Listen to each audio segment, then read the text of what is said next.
Good afternoon, everyone, and thank you for joining us. My name is Lisa Gibson. I'm the managing editor of Ethanol Producer Magazine, and I'll also be your moderator for today's webinar titled Why is Ethanol Valuable? Improving Engine Performance, Health, and Environment.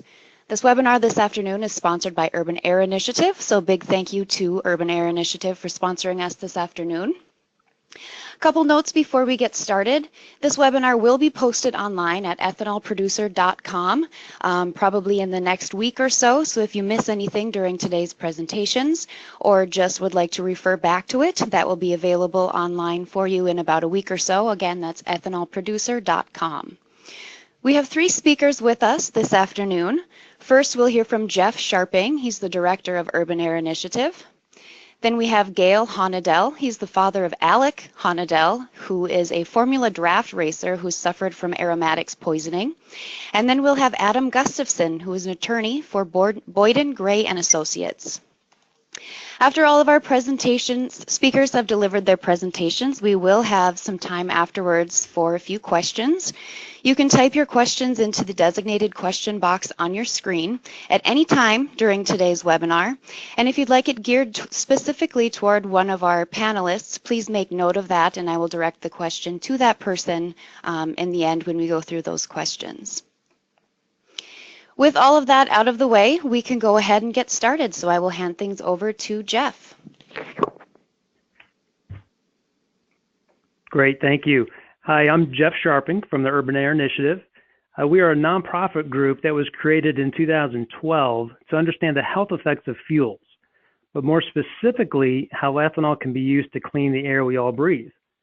Well, when we started down that road, we didn't realize, one, how technical we would become, and two, how we would stumble upon the many regulatory barriers that keep ethanol from trading in a free market. But the more we learn, the more excited I am about the story ethanol has to tell. So during this webinar, we're going to get into some one-on-one explanations of the value of ethanol and how we should be loud and proud of the benefit it brings. Our hope is that you will leave this session with some new perspectives and understandings of this great fuel. So I will start off with the basics of octane and emissions, then Gail will get into more of a personal story about how ethanol affects his family, and then Adam will finish up with the regulatory and legal barriers ethanol has to a free market, and I think most importantly, what we can actually do about it. So on the screen that you see in front of you is a dispenser here in Wichita, Kansas. And the reason I like to look at these dispensers, and I get out and take pictures of gas stations up and down the Midwest when I travel, and it drives my family crazy. But it's a really good example of where the rubber meets the road. So all the things that the ethanol industry does, all the things the fuel industry does, and the infrastructure, all gets down to the consumer point of purchase. And does the consumer have the choice, and will they choose, and what does it even mean?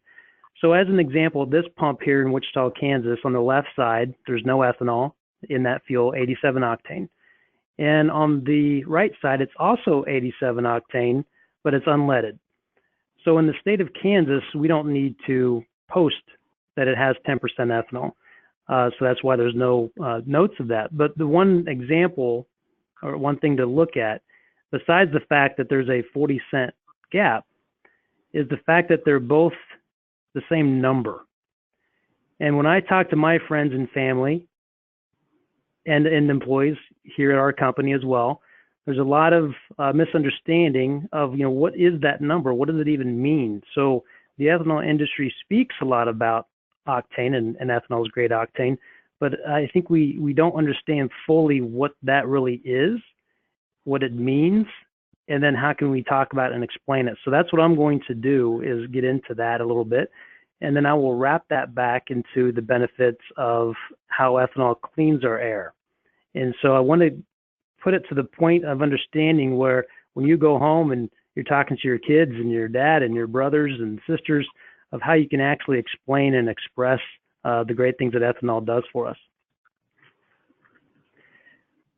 I do international presentations for U.S. Grains. I am part of their kind of traveling show that goes around to the other foreign countries to try to get more export, both of ethanol and grains. And this is a picture out of my hotel window about 9 o'clock in the morning in Mexico City. This next slide is, I was in New Delhi, India in 2016 and taking a picture out the window, and this is probably around 10 a.m. in the morning. This next video this is in China. This is on a bullet train, which is really cool, going through kind of the Midwest of China. This would be like Kansas as far as driving through China. Only a quarter-mile visibility. And that's all smog. That's not fog. That's not clouds. That's smog. So 3 hours on a train going 200 to 300 miles an hour through the back countryside of China, and you cannot see more than a quarter mile.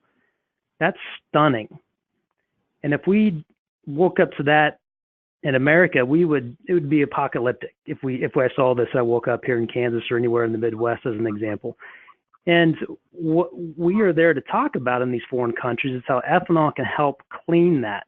But one of the major questions or misunderstanding is how does ethanol actually clean the air? But the one thing I want to make sure before we kind of get on our high horse and think about, we don't have that problem here. This is Los Angeles in 2015, and we know that they still have the problems today.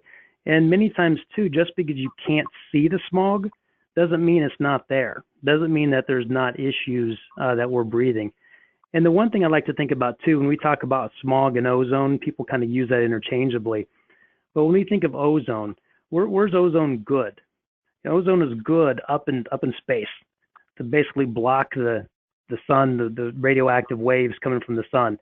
But where it's not good is where we breathe. And that's called ground level ozone. And that's what this is that we're looking at here in this image. And this is what we're trying to control because it's the stuff that really hurts us. The other concept we're going to get into is that ozone isn't necessarily created by what comes out of your tailpipe. And we'll talk about this later on, but it's from what happens in the atmosphere. And that's what we're going to talk about today in my portion.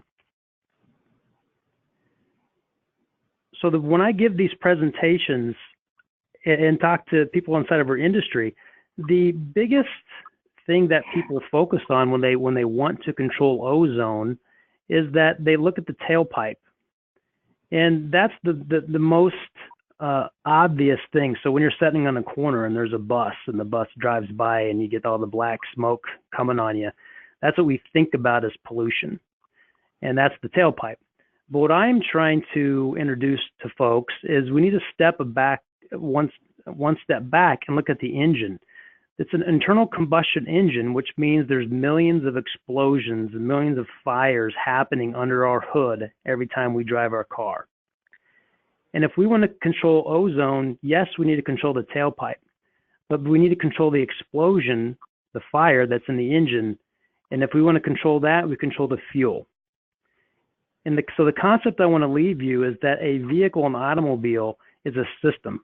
It starts with the fuel, goes into the engine, through the wheels, and you drive. So when you think of ozone and pollution, it's a system as well. If we want to control and clean up the air, you've got to control the tailpipe, the engine, and all the way back to the fuel. So I'm going to go back a little bit to some sixth grade science and introduce the fire triangle. So when you go camping and you want to start a fire, you have to have fuel, and fuel is the wood, let's say. Then you have air, which is your oxygen, and then you have to have heat. So if you remember back in Boy Scouts, when you rub the stick on the wood and you catch fire, that's heat that's being introduced. That's friction. So when I always used to think about, well, how do you start a fire? You use a match. Well, that's already fire, right? So the reason this fire triangle is important when we think about octane is because the engine of your car is anywhere from 700 to 1,000 degrees Fahrenheit. It's hot. And when you pour gasoline into a hot engine, it wants to explode. But we don't want that. So when you're designing an engine, we're going to get into this in the next slide, but you want that fuel to explode at the right time, not when it's first poured into the engine. So That's called auto combustion. How do you control the combustion of fuel in an engine? So gasoline wants to self-ignite at around 500 degrees, where ethanol is around 700 degrees. So that's how we get into octane. And I'm going to show you on the next slide a slow motion video of what happens inside our engine. And we'll talk about octane and we'll talk about emissions when we see this. Okay, so in your engine, it sucks in fuel and air. So gasoline and air. Now at this point, that fuel wants to explode, but we don't want it to. So don't blow up, don't blow up. And that's what octane is. Don't blow up, don't blow up, don't blow up. Now that you have the spark and the ignition and the explosion, that power is making the wheels move and making you go. But this right here is the next stage we don't think about. What happens after a fire? After a fire, you've got smoke, you have exhaust, you have that is your emissions that are coming out of your tailpipe. And that right there is the concept that people don't think about. So here on the right side on this exhaust, this is your tailpipe effectively. If we want to control the tailpipe, you control the explosion. If you want to control the explosion, you control the fuel and air that's coming into the engine. So again, kind of a quick recap. What did octane do? Octane, the fuel wants to blow up inside this 700-degree engine. Octane is a measurement of any chemical that will keep gasoline from pre-igniting, that will help it stay in control. And ethanol does that. So that's what octane is. So when I travel Oklahoma, we're Kansas again, so right below us is Oklahoma, and they don't use a lot of ethanol in Oklahoma.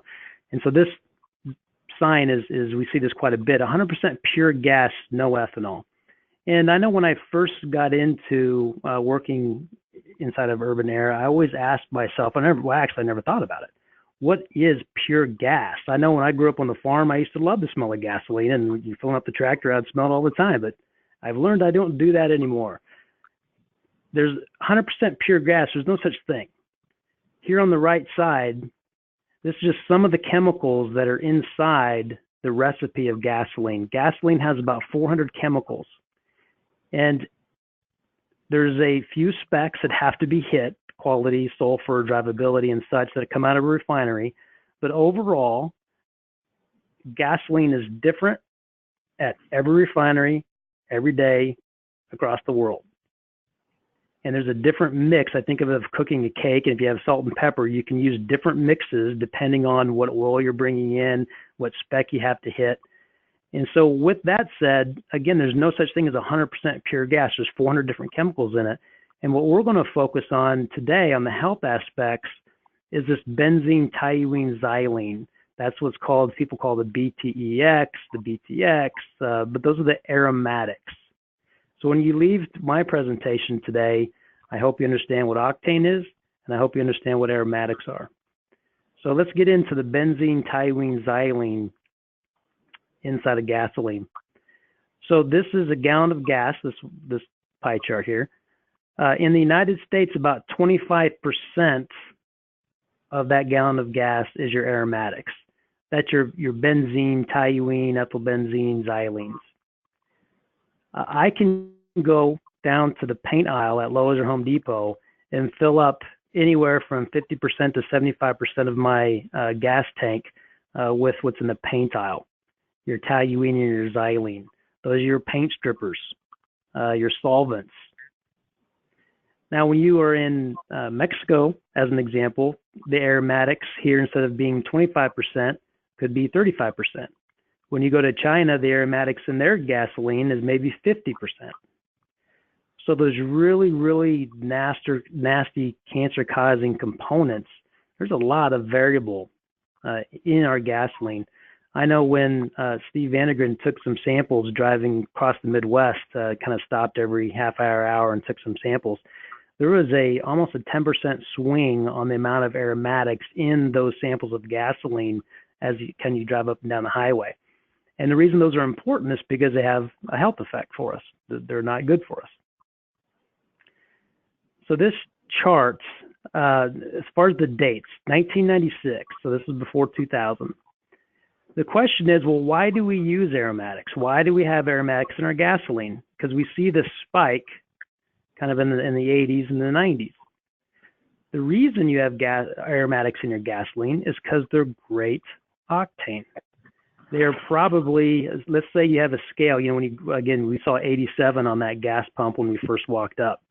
Well, a 100, which is around E85, is a great octane. That's kind of where they started measuring it. As far as 100 is a great octane, anything below that's worse, anything above that's awesome. So aromatics can go anywhere from 110 octane up to 130 octane. They're I think 120. They're great octane in gasoline, so they help control the explosion. Well, why do we see this growth? Because before aromatics, what they used to control octane was lead. This is your lead curve all the way from the 30s.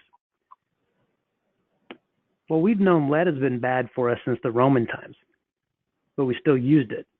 Why did we use it? Because it is great octane. So lead was great octane, aromatics are great octane, but so was ethanol.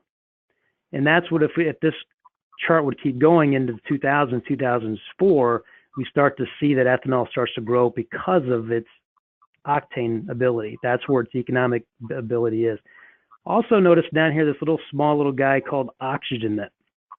So remember back to the fire triangle where when you have a fire, you have to have air. Well, imagine putting the air inside of the fuel. You will get a much cleaner, more robust explosion. And that's good. That's good for the explosion. The engine has cleaner emissions. So we started to require oxygen that's inside the fuel. That's when we started using MTBE. The problem with MTBE, 1 tablespoon of it could destroy your groundwater of your city if it leaked. But MTBE was a great oxygenant. It also was a great octane. That again doesn't necessarily mean that it's healthy for us. The great thing about ethanol is it's not only a great octane, it's also a great oxygenant. So it has both of those economic values for us beyond even the health aspects, just the performance in the engine. Those are great benefits for it. So let's look at when you burn ethanol and you burn gasoline. So ethanol is on the left and gasoline's on the right. And you can see, of course, immediately the fumes, the exhaust, the very dirty exhaust coming off of gasoline.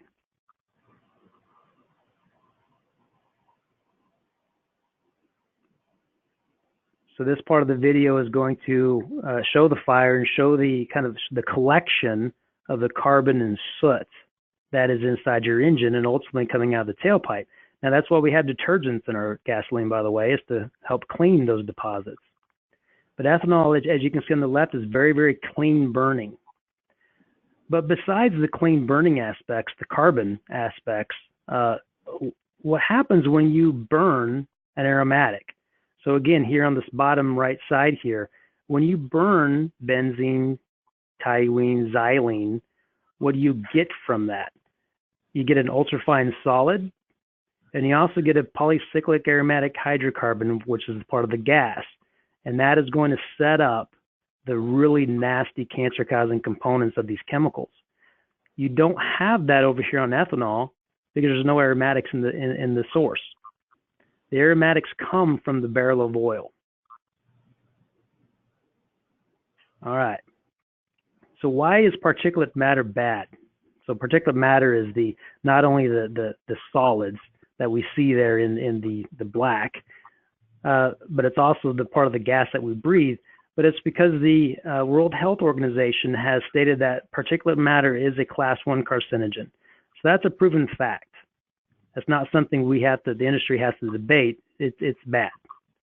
PM is bad. So the things that cause PM, that's what we need to try to reduce. When we start to look at the aromatics, those are direct links to particulate matter and to ultrafine particles that we'll talk about here on the next slides. So let's look a little bit at the Honda's predictive model, because I like to show these studies especially from Honda and Ford and such. So it's not me that they have to believe. These are proven studies out there. What Honda's predictive model is when they're designing an engine and they need to estimate how the EPA is going to measure it, they do these models. And effectively, here's the baseline fuel. If you add aromatics to your fuel, particulate matter goes up. If you add ethanol to your fuel, particulate matter goes down. And again, why do we not want particulate matter? Causes cancer. So let's look at a new emerging science, and it's the ultrafine particulate matter. So this is the size of a human hair.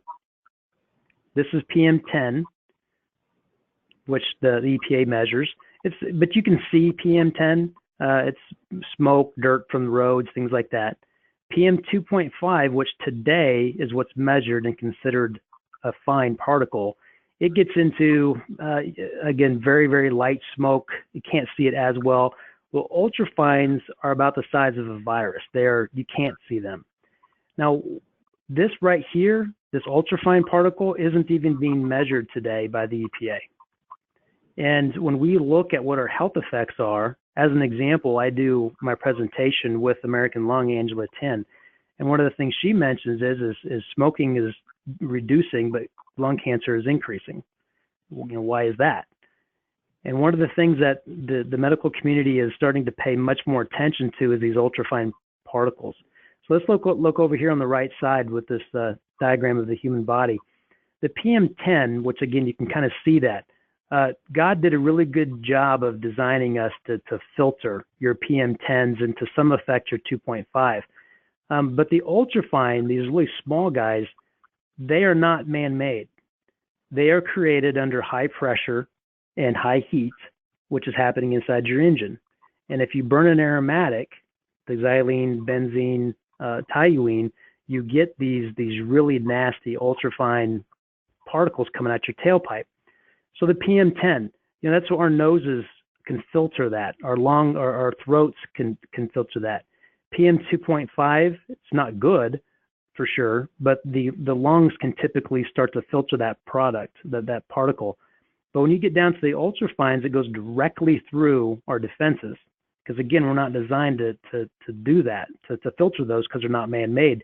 This goes directly into our bloodstream. And this is where the real danger gets into, meaning it doesn't take as much to really have an effect on the human body. This study here was done off of Highway 110 in LA, and they were looking at ultrafine particles, which ultimately come from your aromatics. This mouse here was forced to breathe the filtered air. This is the PM 2.5, which is what the EPA measures today. And this is the ultrafine, which the EPA does not measure today.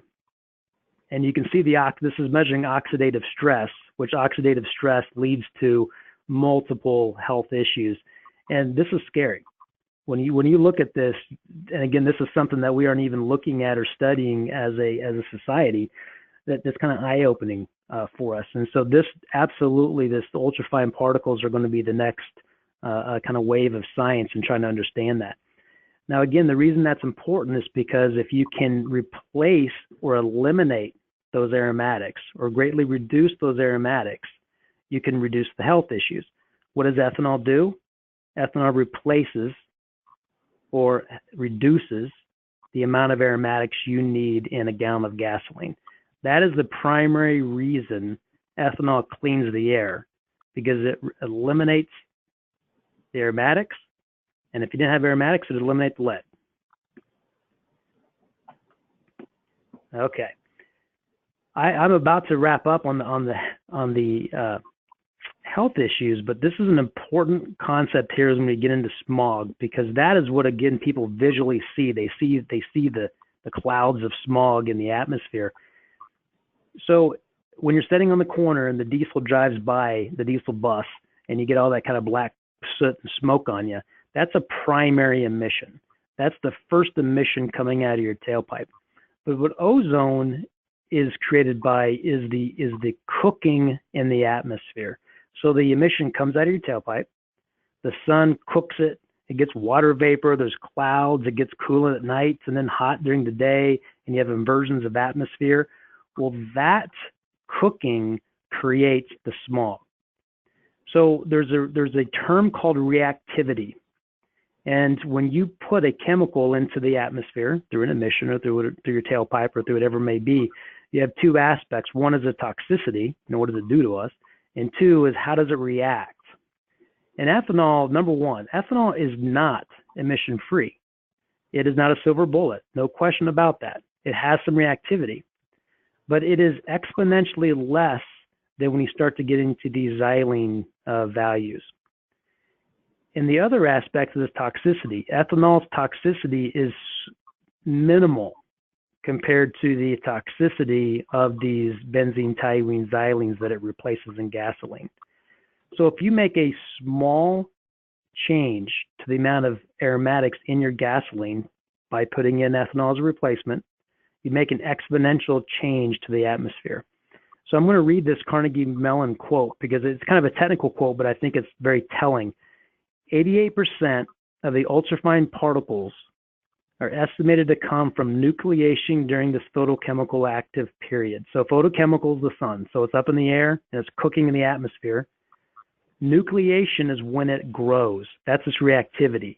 When it starts a little tiny small thing and then it grows on top of each other, then the third layer, then the fifth layer, and the 10th layer, and the 20th layer, and it gets bigger and bigger and bigger. So 88% of the ultrafine particles come from this nucleation time, primarily from your aromatic chemicals. So if we can get those out of our fuel, it never comes out of the tailpipe. It never goes through the explosion or the fire and never gets into the atmosphere, and it never reacts. Okay, looking at primary emissions as well, this is kind of just some good news of ethanol in general, is this is a Ford study looking at tailpipe emissions. What it shows is that when you start to increase the levels of ethanol, whatever blend that may be, 20, 25, 30, around that E30, E40 mark, you have the least emissions, the best impact on emissions. That's very good news for us when it gets to higher level blends. But again, even E15, E10, it's better than E0, no question. But we can really get a health advantage when we start to hit these higher mid-level blends. This looks at gas mileage. And so we've done a lot of studies. I've driven E30 in my non-flex vehicles for the last 10 years. We have a lot of people that have done their own studies. We have had college studies, scientific studies, and we see over and over that your E20 blends, as an example, sometimes have better gas mileage than E10. And when you get into the E30s and higher level blends, E25, E30, you at least break even. There is not a mileage loss. So what I notice when I talk to folks is the most thing that they think about when I say ethanol is they think E85 and they think mileage loss. I try to focus folks on that sweet spot of that E20, E30, and E15 absolutely gets us to the 89, 91, 94 super premium octane. So we not only get the octane, but I also am about half the emissions as you are if you choose E0, E10.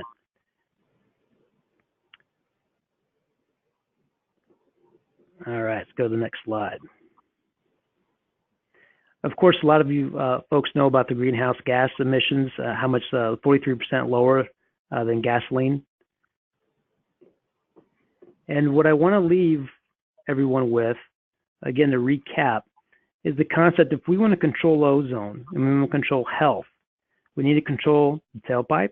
To control the tailpipe, to control the engine, you need to control the explosions in the engine. And ultimately, to do that, you control the fuels. And if you can choose a cleaner fuel, such as ethanol, and get rid of some of those really dirty aromatics, that's how you get the clean air advantage of ethanol. All right, now I'm going to hand it over to Gail, and he's going to give some of his personal perspectives of how ethanol affects his life. Thank you, Jeff.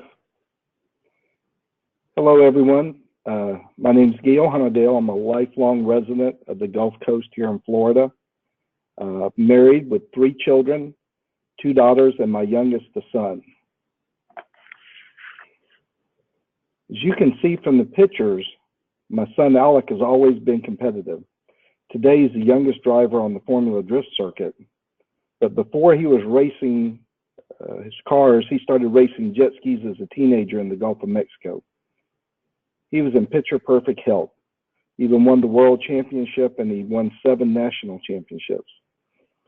But there were several years between when these pictures were taken that he was actually fighting for his life.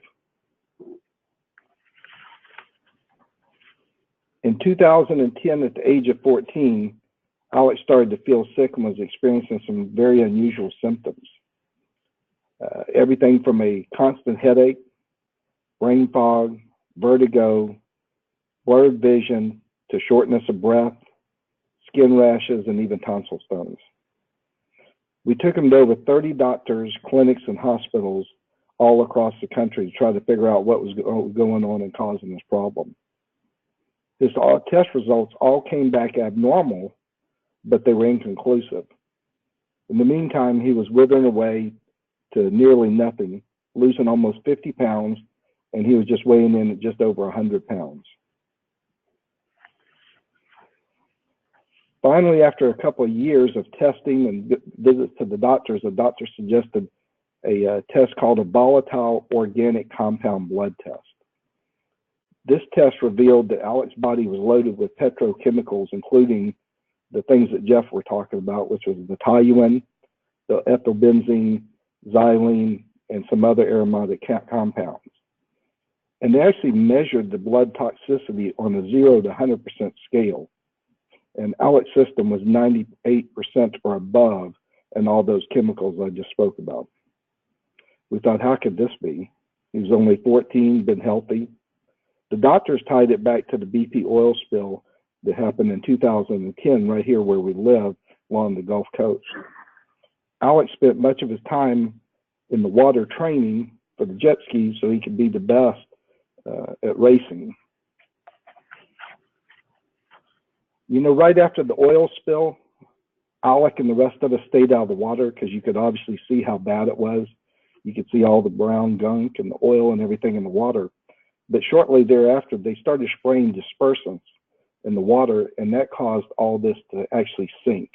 It made it seem like it was going away, but all it really did was sink the oil and everything in plumes below the surface. The BP officials, the Coast Guard, even the local officials all announced that the water was safe, and that way tourism could resume back again, kind of become like a state of normalcy here again. The water was now all clear, and they gave us a good bill of health, so we thought it was safe. But the dispersants just actually sank the toxins to the bottom of the Gulf. So even though the water was clear and we couldn't see the oil anymore, the damage and the aromatics were still lingering, and that's what was making Alex so sick. After the aromatic poisoning diagnosis from the doctor, we actually had to move Alec away for almost a year to go daily treatments such as therapy, vitamin C infusions where they gave him heavy doses of vitamin C intravenously, ozone blood therapy to try to oxygenate his blood. He was on oxygen breathing at night and during the day. He had antigen therapy, all this to try to get rid of these toxins in his body. His illness and treatment caused my once healthy and active son to actually have to be homeschooled. He missed his prom, his pep rallies, school sports, hanging out with his friends, and all the other things that all the normal teenagers go through. But if that wasn't bad enough, he could no longer race, which was actually probably the hardest part for him. He was not strong enough to compete at the level he was before because he had to train and be in fantastic shape to be able to do what he was doing, and his body just wouldn't cooperate. So the poisoning caused him to actually have to retire from jet ski racing and just, you know, try to do medical treatments every day. Well, after all that, Alec fell into a deep depression because he was in pain, he was sick, and he had to give up everything he loved. He had to give up his friends at school, he had to give up his racing, everything that meant something to him. He actually even had to move away and not even have, you know, his sisters and everything near, so he had to give up his family. So try to get Alec out of the depression, I searched for a sport that he'd be able to compete in during the time he was going through his treatment and his recovery period. And that way we would give him hope and take his mind off of it and try to get him in a not so depressed mood. That's when he fell in love with automobile racing. And within a year, he actually earned his professional race license in Formula Drift after winning Pro-Am National Championship at the earliest age anybody's ever earned their pro license, which was 17. We quickly learned about ethanol as a race fuel because that was what most of the racers were using.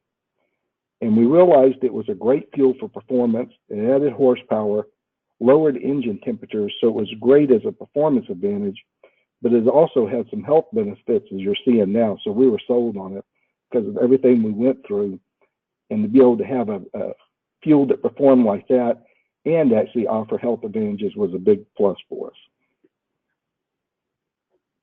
Ethanol replaces the toxic aromatics that Jeff was talking about, and that's what made Alex so sick. So now we're so proud to run ethanol and try to educate people on the health benefits of this cleaner fuel with the Urban Air Initiative. While we hope the worst is behind us, Alex still has some problems and some lingering health issues.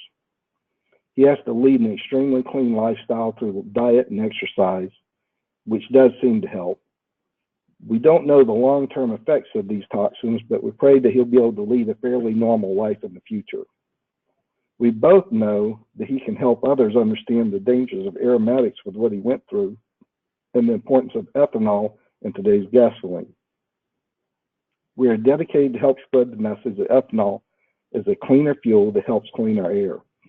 We got to talk to folks at the Fuel Ethanol Workshop a little while back in Minneapolis this summer, and we also take the opportunity to talk to all the race fans that come by our pit and try to spread the Fix Our Fuel message as well. So we just want something good to come out of all this from what he went through, and appreciate y'all's time. And Adam, I'm going to turn this over to you now. Thank you, Gail. Wow, what a story.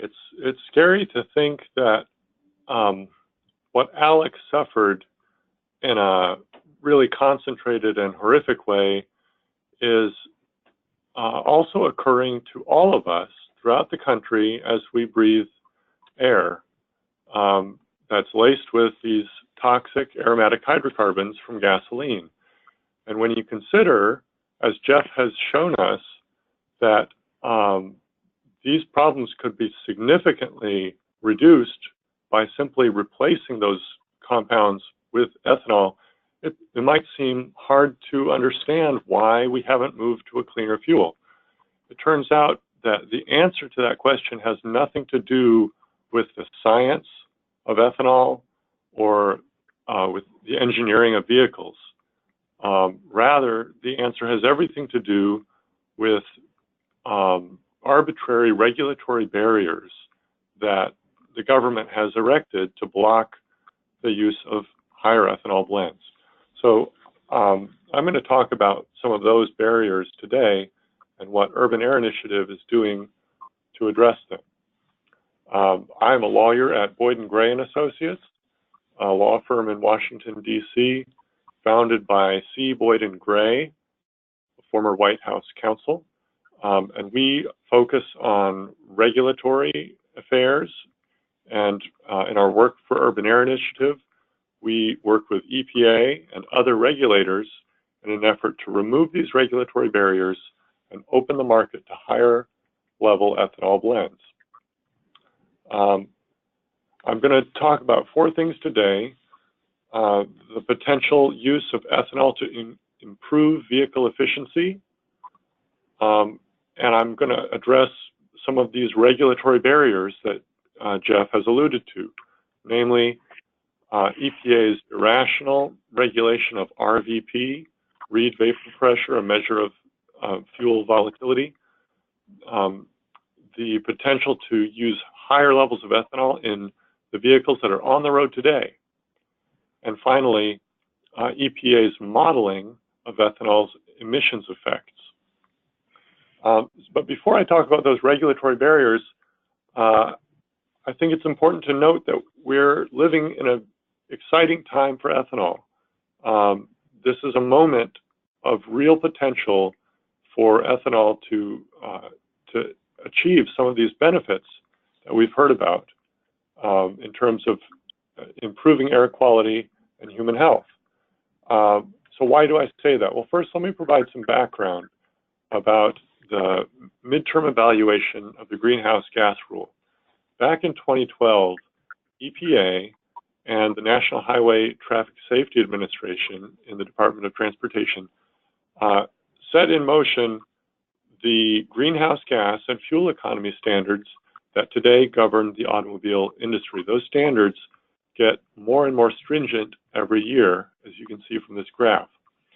But because they knew that there were things about the future that were impossible to predict, including vehicle technology and when it would become available, the regulators agreed that this year, in 2017, EPA and NHTSA would jointly do sort of a look back and decide whether those standards are still appropriate based on the technology that is predicted to be available today.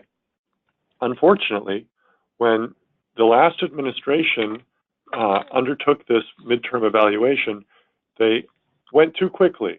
They didn't follow the timeline that had been set in 2012, and EPA actually excluded NHTSA from the process and ignored some of the important comments filed by the auto industry and by groups like Urban Air Initiative.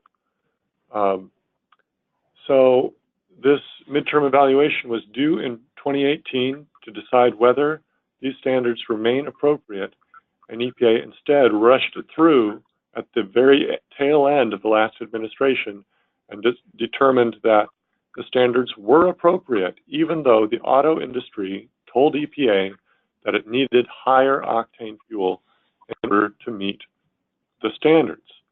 So Urban Air Initiative joined the auto industry in opposing EPA's determination, pointed out that the auto industry needs higher octane to build those higher compression ratio vehicles Jeff talked about. And in order to get that octane, they need higher levels of ethanol in their fuel. So EPA wanted to, in the last administration, wanted to ignore those comments. Fortunately, one of Administrator Pruitt's first actions as administrator of EPA after the election was to restart this midterm evaluation of the greenhouse gas standard. That was good news for the auto industry, but the most important piece of good news for the ethanol industry occurred just a couple of weeks ago when EPA invited new comments on the midterm evaluation and expressly requested comments on the impact of the standards, that is the greenhouse gas and fuel economy standards, on advanced fuels technology, including the potential for high octane blends. This was great news to the industry and especially to Urban Air Initiative, who has been working hard to encourage EPA to consider the potential of mid-level ethanol blends to achieve higher efficiency standards.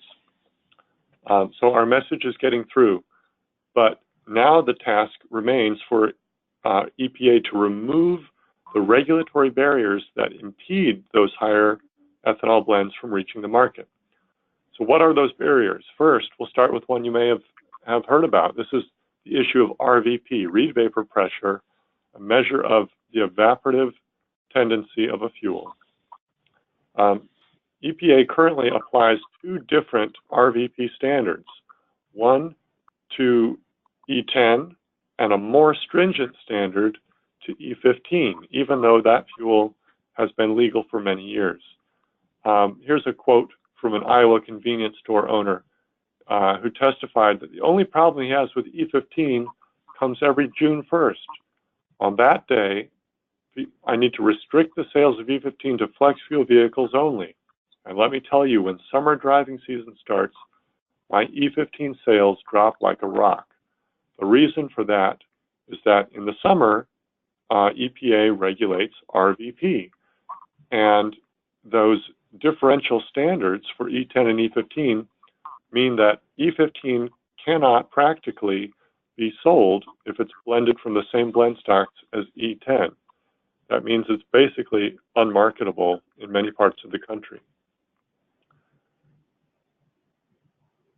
So EPA's interpretation of this 1 pound waiver statute, this is the statute that EPA has interpreted to create a differential standard for E10 and E15. It's wrong as a matter of law. The standard, the waiver applies to all fuels that contain 10% ethanol, and there's no reason to exclude the application of that standard from vehicles with more than 10% ethanol. So it's wrong as a legal matter, but it's also wrong as a policy matter. It's nonsensical because E15 actually has lower RVP than E10. You can see from this graph that after the 10% mark, the RVP, the evaporative tendency of gasoline, actually starts to fall as you add more ethanol. So E15 is a cleaner fuel than E10, and yet EPA blocks it by assigning a more stringent RVP standard to it.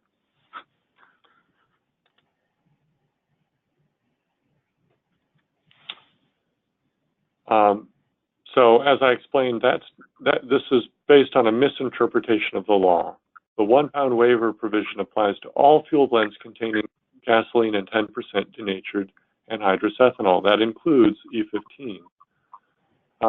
EPA's interpretation of this standard to exclude higher ethanol blends doesn't make sense because the law includes an affirmative defense for fuel sellers when the ethanol portion of the blend does not exceed its waiver condition under the subsim law.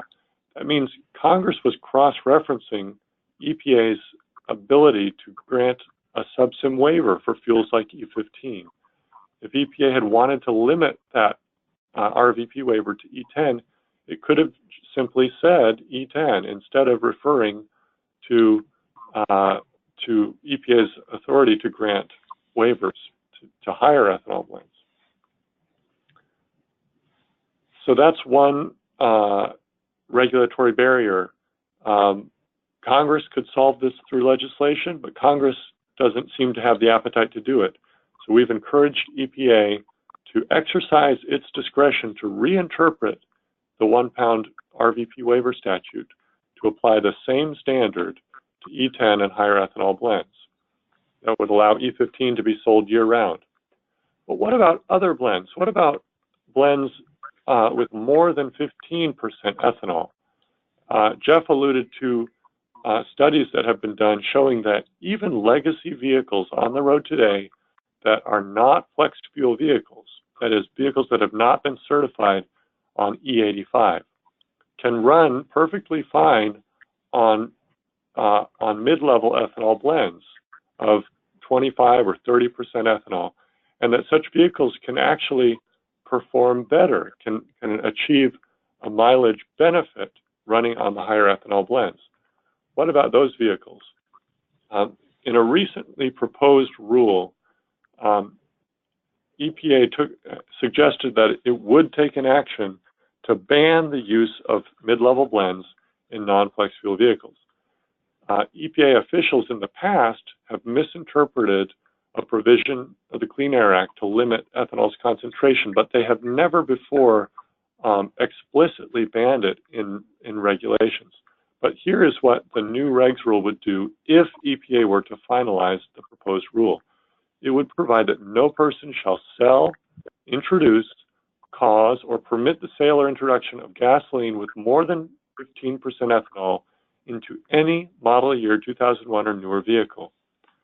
So Jeff talked about filling up his non-FFE with E30 when he's driving them around the Midwest. If this rule went into effect, Jeff would be breaking the law by doing that. So we filed comments on the proposed regs rule, pointing out that this interpretation of the subsim law is erroneous. That law only provides that it shall be unlawful for a manufacturer of a fuel to increase the concentration and use of a fuel additive which is not substantially similar to a fuel additive used in the certification of any new vehicle. But as of 2017, ethanol is a fuel additive used in certification. Beginning this year, EPA has added 10% ethanol to the gasoline certification fuel in recognition of the fact that almost all of the gasoline sold in the United States contains 10% ethanol. So EPA's continued interpretation of the subsim law to block higher ethanol blends is actually erroneous and inconsistent with the change that EPA itself made to the certification fuel.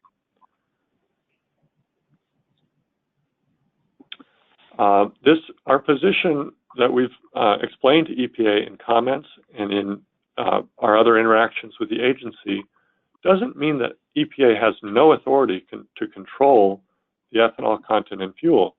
Rather, it means that EPA has to regulate ethanol the same way it regulates other fuel components, like the benzene, toluene, ethylbenzene, and xylene that hurt ALEC.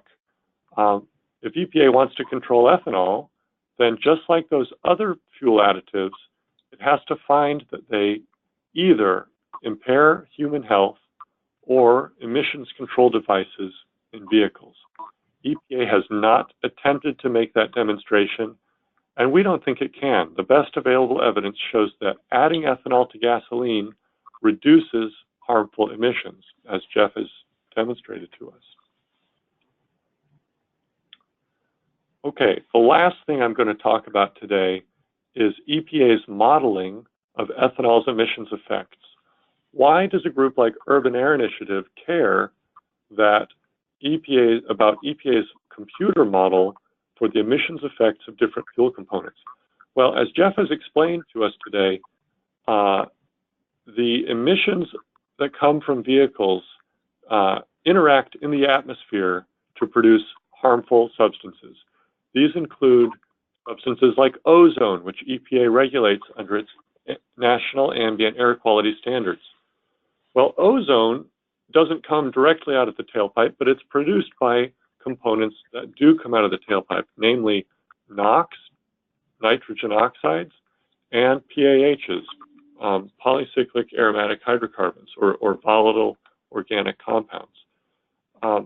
EPA requires states who are out of compliance with standards like the ozone standard to use EPA's computer model, MOVES 2014A, in estimating the pollution caused by the vehicles in their states, using the fuel also available in their states. So states have to use this model to develop a state implementation plan to show how they will get back into compliance. This model matters to us because it incorrectly reports that higher concentrations of ethanol increase emissions of these harmful components, including those that combine in the atmosphere to produce ozone. In other words, EPA's modeling of vehicular emissions goes exactly contrary to the science that Jeff reported on earlier. So states that want to increase ethanol in order to reduce ozone emissions are being told by EPA that doing that would actually have the opposite effect. EPA's model says that ethanol increases all of these emissions, including ozone precursors like NOx. It concludes that other factors being equal, increasing ethanol is associated with an increase in emissions. Urban Air Initiative wanted to understand more about how EPA could reach a conclusion that went against decades of peer-reviewed science. So we filed a request for documents under the Freedom of Information Act, asking for emails and other records exchanged between EPA and employees of the oil industry who helped EPA with the emissions effect study that led to the emissions factors in the MOVES model. And what we found was that EPA directly solicited input from the oil industry by advertising that the effects of its study would be critical to future policy decisions, and even pointed out to these oil industry employees that in the future biofuels use was expected to increase. And sure enough, the oil industry did the rational thing. It agreed to help EPA develop the test fuels that were used for this model. And as you might expect, the test fuels that the oil industry helped EPA design demonstrated that higher levels of ethanol increase emissions. How did it do that? Well, in the test fuels with higher levels of ethanol, more of the toxic substances were added to those fuels. And the emissions effects of those toxic substances, including the most harmful aromatic hydrocarbons, were blamed on the ethanol in the fuel rather than the components that that they should have been blamed on. So Urban Air Initiative is working on several fronts to improve this model. UAI, through its technical expert, Steve Vandergreen, is a member of EPA's MOVES review work group. We have also filed a request for correction of information and are expecting a response from EPA soon to that filing, which explains in great detail all of the errors in EPA's model. Our goal is that in the future, state and federal regulators will be able to accurately estimate the emissions benefits of increasing ethanol and will therefore adopt policies that promote higher ethanol use and cleaner air. With that, I will turn it over to Jeff. Great, thank you, Adam. You know, I get the question a lot of why does Urban Air focus on ethanol? Because the natural argument goes to electric vehicles. Well, and I know we, and as well as yourselves on the call today, we are all for lower emission vehicles, whether that be electric or hydrogen or fuel cells or whatever that may be. But if it takes optimistically even 10 years for cars like electric vehicles to become a normal purchase when you go to the car lot, then beyond that, it'll take another 10 to 15 years for a fleet turnover. And that's just the United States. We feel that ethanol is an immediate solution. Ethanol is an answer today. It's proven and it's price competitive, and we feel it can make the biggest impact on the air we breathe. So I want to thank you for taking the time, and I hope you learned some new aspects to ethanol and get a deeper understanding of the issues. Urban Air is a nonprofit, and we are dependent on donations. We would love to talk to you more if you would like to give money toward our efforts. And I'm also going to give you 2 websites to kind of arm yourselves with when you're talking to your family members and others and debating this. And there's lots of videos on these sites. One is fixourfuel.com, and the second is fuelingthetruth.com. So I'm going to hand it over to Lisa for any kind of questions. Thank you, Jeff, and thank you to all of our panelists. We do have a few questions to get through today, so we will start that right away. The first one is for Adam specifically. Adam, what are the specific toxic components that oil companies included in the higher ethanol blends, and has the appetite to review these designed reference fuels, has the appetite to review these fuels been changed as of late? That's a great question. It turns out that there are different kinds of aromatic hydrocarbons. Not all hydrocarbons have the same level of toxicity as Jeff showed you there. And what we found is that the test fuels that had higher levels of ethanol, EPA added the highest distillation point hydrocarbons. That is, the hydrocarbons that burn off at the highest temperatures, that are hardest to combust. And as you might expect, those are the chemicals that produce the worst emissions. So, so basically, EPA was doctoring the fuels to add more toxic emissions and even to remove some of the less toxic emissions from the higher ethanol blends, effectively doctoring the results. So, is there an appetite to change this? Well, fortunately, EPA is required every 3 years to review and, if necessary, revise its emissions factors. And EPA has already established a federal advisory committee to provide recommendations to EPA. And UAI's technical expert, Steve Vandergreen, is a member of that committee. Unfortunately, so far, Steve's efforts to present our detailed information to that committee have been thwarted. The committee's EPA co-chairs have basically said that they want to see EPA's response to our request for correction before they're willing to hear from us in the context of this MOVES review work group.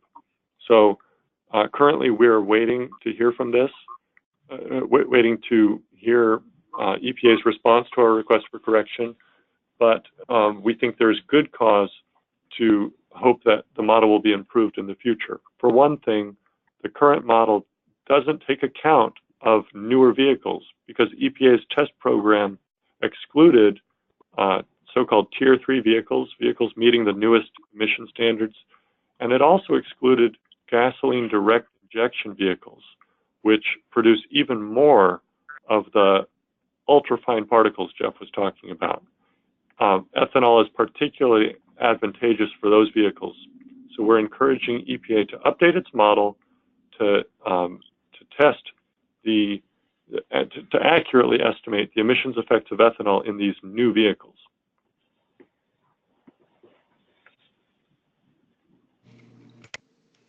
Great, thank you, Adam. Our next question, wouldn't granting a PSI RVP waiver for E15 result in increased emissions of smog precursors? And this one's not directed toward anyone in particular, but I think maybe both Jeff and Adam could speak to that. So maybe we'll start with you, Jeff.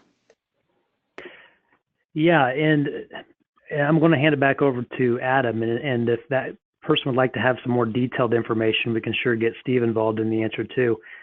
There's a lot of confusion around that, especially international, about NOx and other precursors. But when we look at every one of these studies, there's typically always an answer to how ethanol can reduce the levels of smog.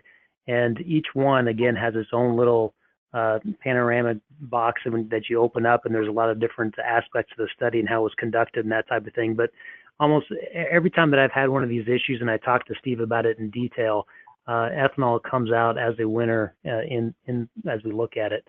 But Adam, do you have any more specifics? Sure. If I could get control of the slide deck, I'll turn our attention back to one of the slides that I talked about earlier. In any event, that's all right. Oh, there we go. So, in fact, the answer is no. Allowing E15 to be sold in the marketplace with the same RVP standard as E10 would actually reduce emissions for two reasons. First, the added ethanol would be diluting the harmful components in gasoline that produce NOx and that produce volatile organic compounds, the ozone precursors. In addition, raising ethanol content above 10% actually lowers volatility.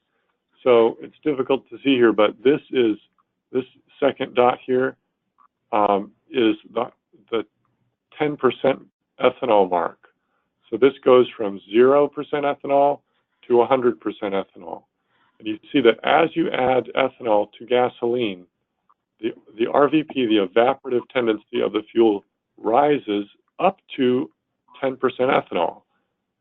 In fact, that's why we think EPA, Congress granted a statutory waiver to fuels with gasoline and 10% ethanol, because that was a maximum point at which ethanol increases emissions.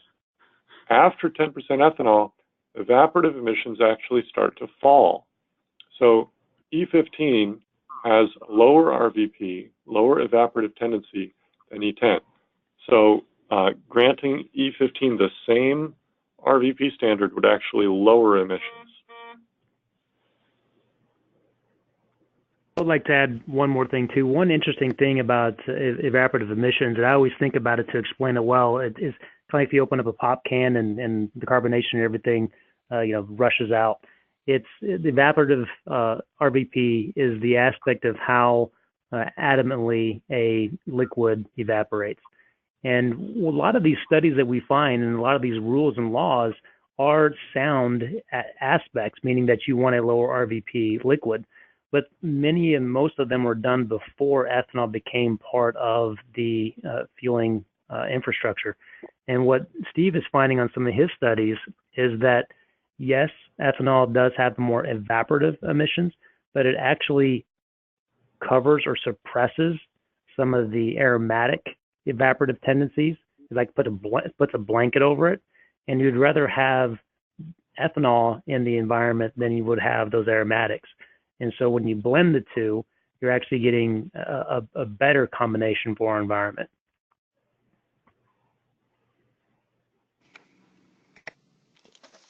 Excellent. Thank you, Jeff and Adam. Our next question again is for Adam. Of the regulatory strategies that you mentioned, which do you believe can happen the soonest? Well, there are a lot of things that EPA could do in the short term to increase ethanol usage.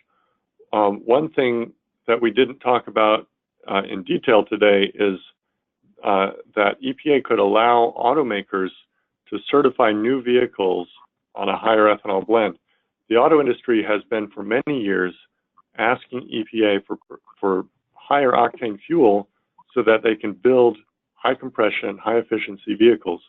And EPA in prior rulemakings has invited the auto industry to do just that.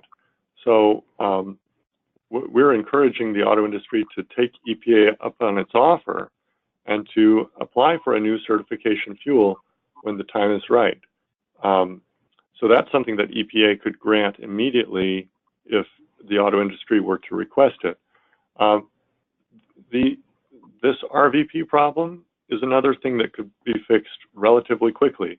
It doesn't require legislation, although Congress could solve the problem too. But EPA could solve this through rulemaking. That would have to go through notice and comment, so it's not an immediate process, but this could happen relatively quickly. The sub-sim issue, though, could happen almost immediately because EPA's interpretation of the sub-sim law is just an interpretive rule, which in administrative law means that it's not required to go through notice and comment rulemaking. So EPA could issue a new interpretation of what is substantially similar for gasoline and recognize that because ethanol is now a fuel additive used in certification, that the sub-sim law no longer controls ethanol content. That could immediately provide encouragement to the efforts that are already underway in the states to use mid-level ethanol blends in legacy vehicles. So there are several things EPA could do in the short term to remove these regulatory barriers. And of course, what we're finding is the major variable here is Mr. Pruitt, and that's the change. The last administration was an absolute brick wall to anything that we were trying to accomplish, as well as our other industry groups. And Mr. Pruitt has proven to be extremely open to listening. We have found, which we know, that he's not a fan of the RVP, but he's not against ethanol, and he's a very free market, state rights type of an administrator. And our argument of, get ethanol to a free market and let us compete because we know we can win. And he's very supportive of that line of reasoning. Okay, thank you. Our next question is for Gail. Before Alex's diagnosis, were you even aware of the dangerous chemicals in oil and gasoline? And now that you know, who do you suggest to What do you suggest to encourage others to start paying attention to what fuel we put into our cars? Well, I definitely knew there were chemicals in oil and gasoline, and I knew they probably weren't good for you, but I had no clue of how toxic they really were or really are.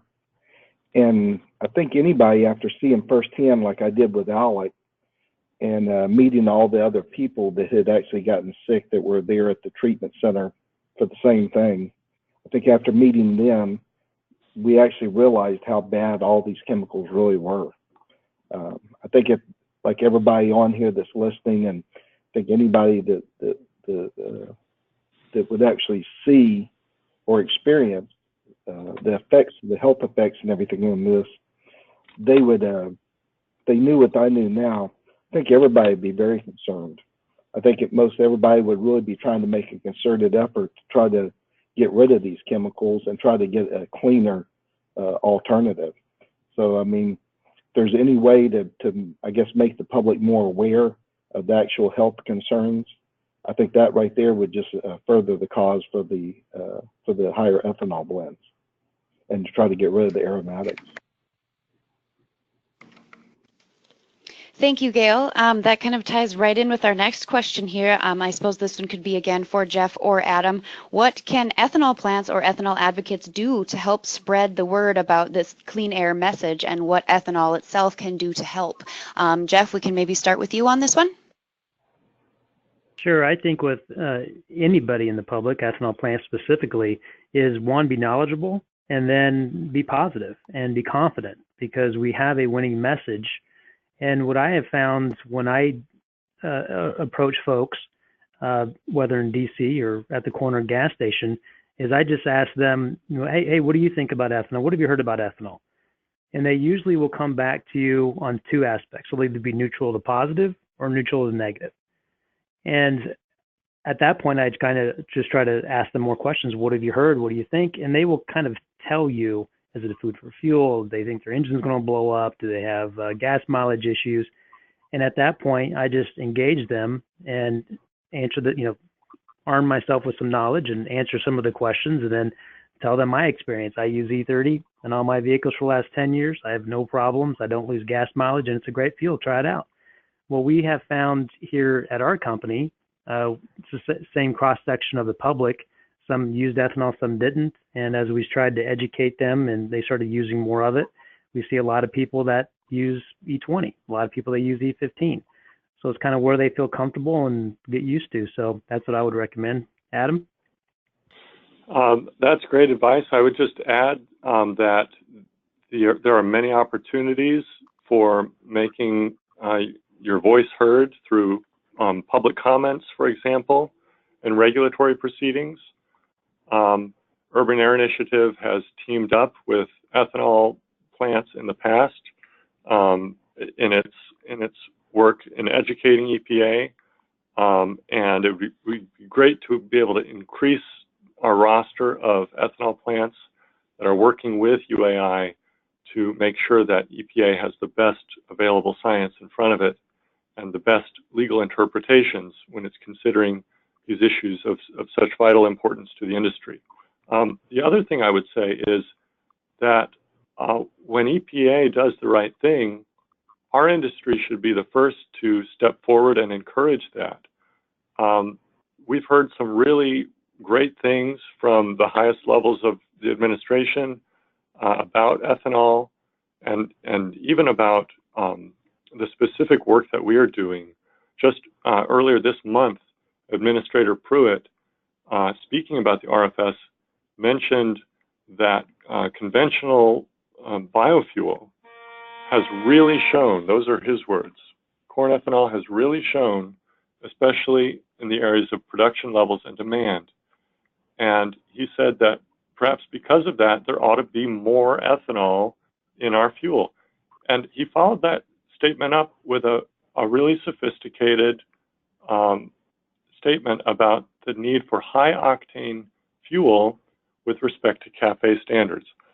We're in a place now where, thanks to UAI's work, the administrator of EPA understands ethanol's value proposition better than frankly, some of our own friends in the ethanol industry.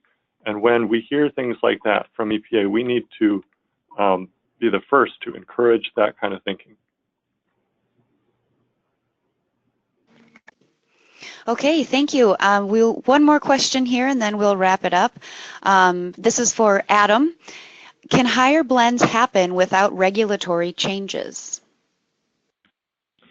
Well, Jeff talked about the fact that higher blends are happening today in many parts of the country, and there's some ambiguity about what the law permits. So, in the past, EPA officials, in informal guidance, basically letters to in response to questions, have said that it's against the sub-sim law to use more than 10 or 15% ethanol in non-flex fuel vehicles.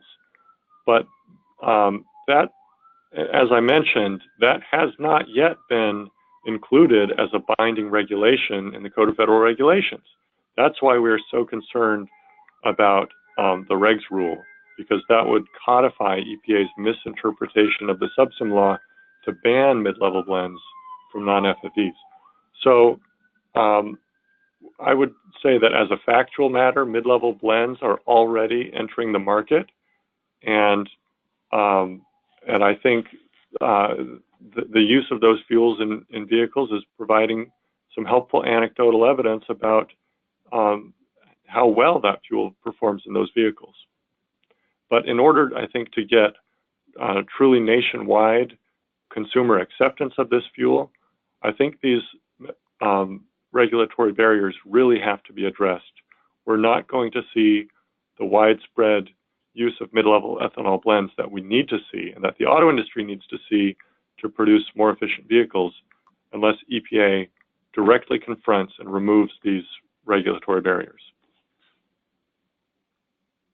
Yeah, and I think the last thing I would add on that Urban Air Initiative, number one, doesn't want to be here long term.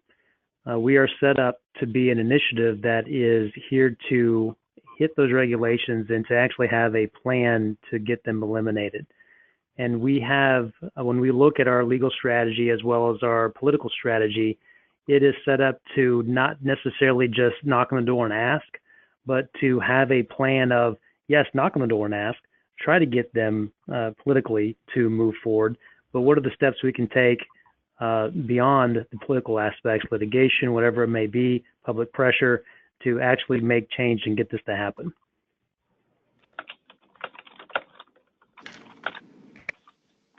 Okay, thank you. Thank you again to all of our speakers and all of our attendees who joined us this afternoon.